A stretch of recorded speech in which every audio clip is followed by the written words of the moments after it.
Dans un jugement en date du 17 septembre 2019, le tribunal de grande instance de Paris a décidé que la plateforme Steam, qui appartient à l'éditeur américain Valve, ne pouvait pas s'opposer à la revente de jeux vidéo dématérialisés. En effet, selon le tribunal de grande instance, le principe de l'épuisement du droit de distribution s'applique à la fourniture de contenu numérique dématérialisé, comme ici les jeux vidéo en ligne. La plateforme ne peut donc pas s'opposer à une pratique de revente, même si une clause contractuelle l'interdit. Il faut essayer de mesurer les conséquences de cette décision de justice. La plateforme va devoir être modifiée afin de permettre à chaque joueur de procéder, s'il le souhaite, à la revente. Cette revente doit pouvoir être faite de façon individuelle pour chaque jeu vidéo. On peut se demander si Valve va laisser cette plateforme accessible depuis la France. En effet, la modification du site lui-même va forcément entraîner pour Valve des dépenses financières. Parallèlement à ces dépenses, les revenus en provenance de la plateforme vont probablement diminuer. En effet, au plus la revente des jeux vidéo va augmenter, au plus la vente des jeux neufs va diminuer. Ainsi, les frais de Valve augmentant et ses revenus diminuant, il est possible que l'éditeur américain considère que le marché français n'est plus intéressant et ferme l'accès à sa plateforme pour la France. Il faut ensuite se demander qui sont les gagnants suite à ce jugement et qui sont les perdants. Les gagnants, eh bien, c'est assez simple, ce sont les gamers.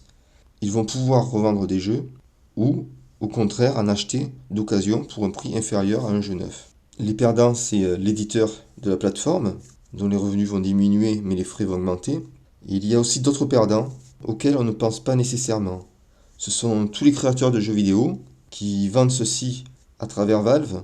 En effet, lorsqu'il va y avoir une revente d'un jeu, ils ne vont pas avoir une contrepartie financière, contrairement à ce qu'il se produit lorsqu'il y a la vente d'un jeu neuf. Dès lors, ils vont avoir eux aussi une baisse de revenus. D'autres plateformes vont-elles être concernées par cette décision de justice? Alors normalement non, car le jugement ne concerne que les parties à cette décision de justice.